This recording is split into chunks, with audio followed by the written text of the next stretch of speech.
tous, j'espère que vous allez bien. Alors en fait dans cette vidéo on va voir comment en fait manipuler les dossiers et les fichiers dans Ubuntu, et on va aussi détailler un petit peu dans les options de la commande ls.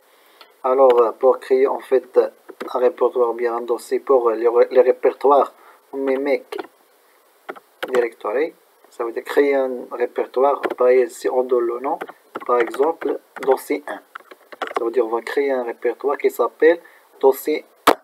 Alors voilà, le répertoire est créé. Alors pour le visualiser, en fait on peut utiliser la commande ls, ça veut dire lister ou bien un fichier. Voilà, comme vous voyez en fait c'est ça le dossier 1, notre répertoire qui est créé.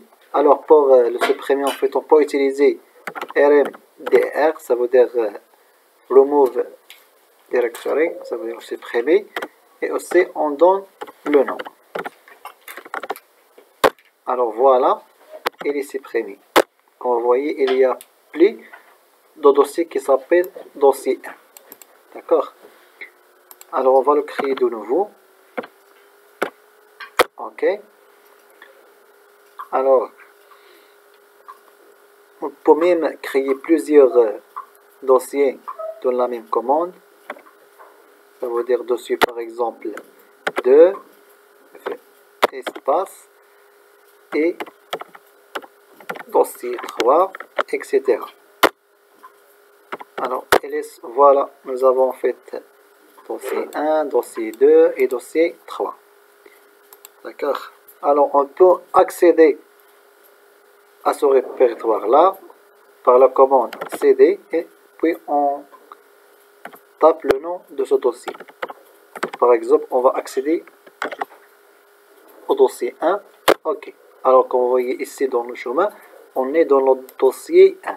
D'accord? Alors, si on tape maintenant ls, ça veut dire lister le contenu de ce dossier-là.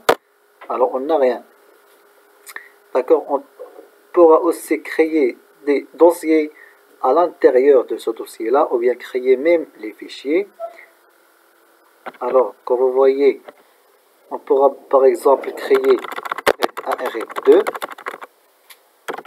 rep1 et rep2 dans le dossier 1. Ok. Alors si on tape ls, voilà, nous avons deux dossiers dans le dossier qui s'appelle dossier 1.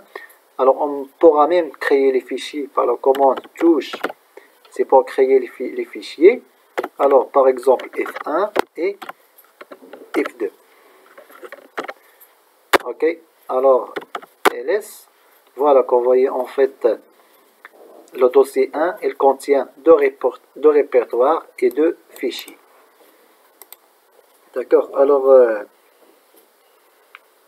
maintenant en fait on va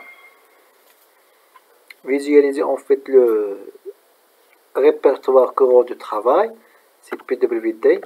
Pour ça c'est reconnu dans le dossier 1. Alors voilà, en fait quand vous voyez le chemin, on est dans Home, Hussein et le dossier 1. Alors maintenant en fait on va passer aux différentes options de la commande ls. Alors on va commencer en fait par ls moins commentaire, en fait qui nous permet d'afficher récursivement le contenu du répertoire. Alors comme vous voyez, il y a en fait les fichiers et les dossiers de ce répertoire courant. D'accord? Alors même pour afficher le contenu en total, en fait on pourra mettre un ls-1, ça veut dire all, ça veut dire le tout. Ok, alors il va nous afficher tout le contenu de notre dossier. D'accord? Et même y compris les fichiers qui commencent par le point. Alors on a aussi en fait d'autres options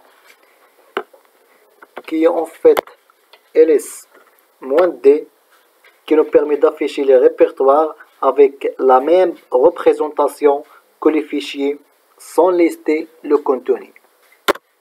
Voilà, comme vous voyez, nous avons, il y a que point, ça veut dire qu'il ne va pas nous afficher en fait le contenu de ce dossier là. Il y a même en fait ls -i, en fait, qui nous permet d'afficher le numéro d'index de chaque fichier à gauche de son nom. Ok, voilà, en fait, c'est le numéro d'index de F1, de F2, de REP1, REP2, REP1, etc. D'accord.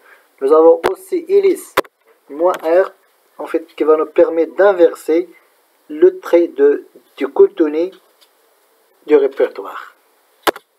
Voilà, en fait, ici nous avons, comme vous voyez ici, F1, F2, on a commencé par les fichiers, mais ici on a commencé par les répertoires à l'aide de la commande ls-r.